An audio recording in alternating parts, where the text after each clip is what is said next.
got some news here for you. Um,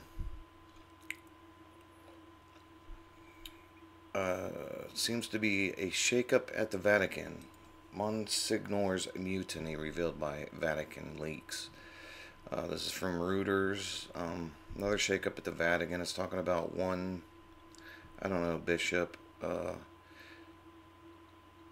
exposing some shady dealings in the Vatican with power brokers and stuff like that.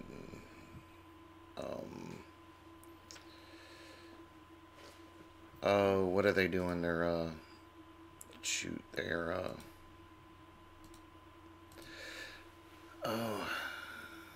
giving contracts, hefty contracts to people and stuff like that. Anyway, there's a shakeup at the Vatican, and there's no telling what this is really about. Sometimes they throw their own people under the bus. Someone in Rome or Greek, I'm not sure if it was Shakespeare, did a play, and the story is they threw 3 Jesuits under the bus in order to make in the end, it's ordo ab chaos, order through chaos, to create the chaos, come in and restore the order, and look like heroes, create the problem and then solve it and look like a hero. Or maybe it's deconstructing, who knows. Now, this is interesting. Monsignor's mutiny, they called it. That basically means my lord's mutiny. I'll leave links in the description area for you. But Monsignor here at Wikipedia says is the form of address for those members of the clergy of the Catholic Church holding certain ecclesiastical honorific titles. And ecclesiastical is basically the law under ecclesiastical law. That's what your court system's all about. Go watch Mr. Astrotheology's channel. Yeah, so Mr. Astrotheology's channel is a really good channel to learn some amazing stuff. So this Monsignor means my lord. So basically, they call themselves lords, because that's the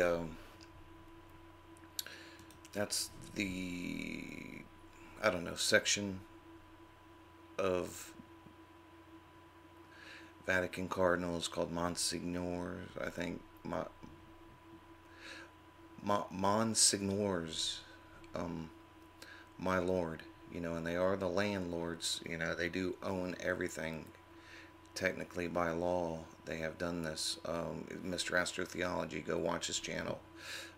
He explains it all. I think it's under the videos to do with law. Look for those. I think I have some in my favorite section as well. So, yeah. And then this WikiLeaks, this Wikipedia explains it pretty good. It goes into the dress and all that. But anyway, I thought that was interesting. It meant my lord.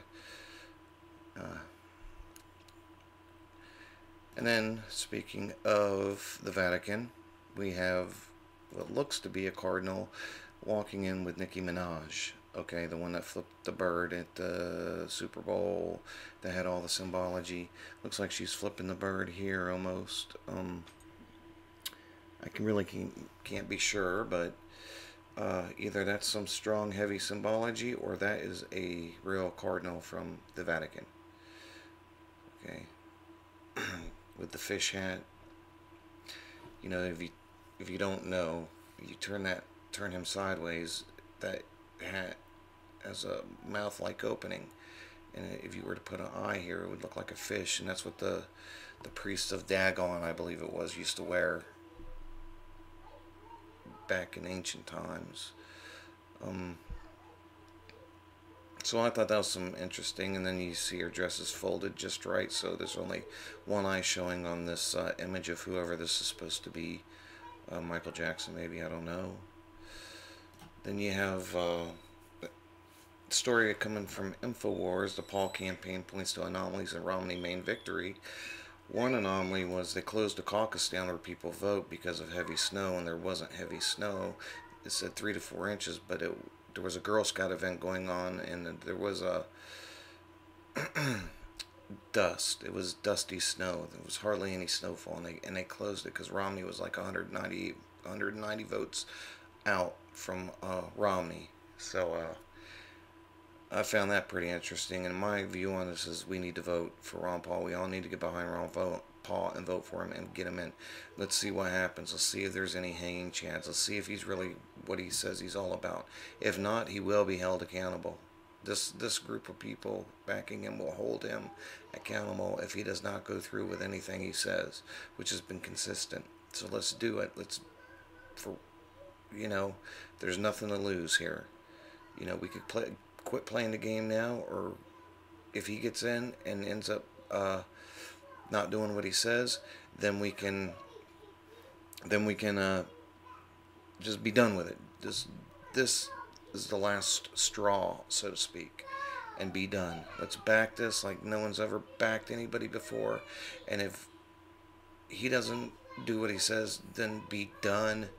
Hold him accountable, and I mean by word of mouth and media, not violence and any of that unhumane type stuff. That's my stance on it. Let's do it. Start spreading the word. Little article on cyborg technology. A famed British scientist is talking about merging man with machine, which I've talked about before. That's, I think, what Lady Gaga's Born This Way is all about. This may be why famous people are having their bodies frozen and their brains frozen. So this is a link will be in the description area. And the last one here is pretty interesting. It says, how your cat is making you crazy. And it's about a parasite that is in cat feces, and when you're infected with it, it can actually control your brain. It can actually manipulate your feelings, or you can let me see if I can find it here. This guy did extensive study on this because he got a hunch. If you read the article, you'll see what I'm talking about. It's kind of long, but it's really, really cool. Let me read you a paragraph for a little bit here.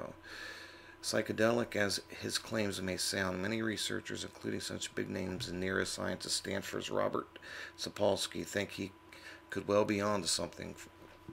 Fleger's studies are well conducted, and I can see no reason to doubt them, Sapolsky tells me. Indeed, recent findings from Sapolsky's lab and British groups suggest that the parasite is capable of extraordinary shenanigans. T. Gandhi reports Sapolsky can turn a rat's strong innate aversion to cats into an attraction, luring it into the jaws of its number one predator.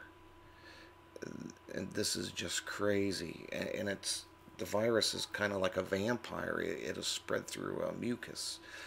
Once you're bit by something with it, you're infected, which is, it's really crazy. And so what my question is from this whole article, it's just talking about cats, but what about other animals? I know dog feces has parasites in it because when I started gardening, I asked if I have dogs, so I asked if I could use the dog stuff for fertilizer, and I was told I couldn't because it had a parasite in it. So who knows?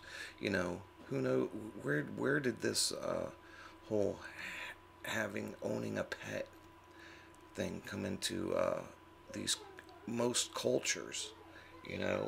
When was that started, and why? And why are cats associated with mysticism and magic and stuff? Halloween and stuff like that. It's pretty interesting. So, who introduced that into societies or into cultures, having pets, and if you think about all the animals that die and at the Humane Society and stuff because people don't want them and stuff like that, and it's just not, it doesn't seem, when I think about it, it seems less natural especially finding out about a parasite that can control your, manipulate your mind and your actions. Go read the article and you'll see what I'm talking about. This guy, this Czech scientist, did a very intense study, covered all the angles, and that's why people can't deny it, really. So there's a little bit of news for you. Check out my blog, reddawnpost.com, where I have some other stuff posted as well. You sign up for my newsletter. I'll be giving out some really cool free ebooks if you sign up to my newsletter, on top of, sending you breaking stories and some tips on spirituality and how to look at the Bible and find your spiritual path. I believe everybody's spiritual path is supposed to be a little bit different, because it's about you. It's about all of us, because we're all connected, but it's about being that individual snowflake as well. So I'll talk about that too. So links will be in the description area. Until next time, take care.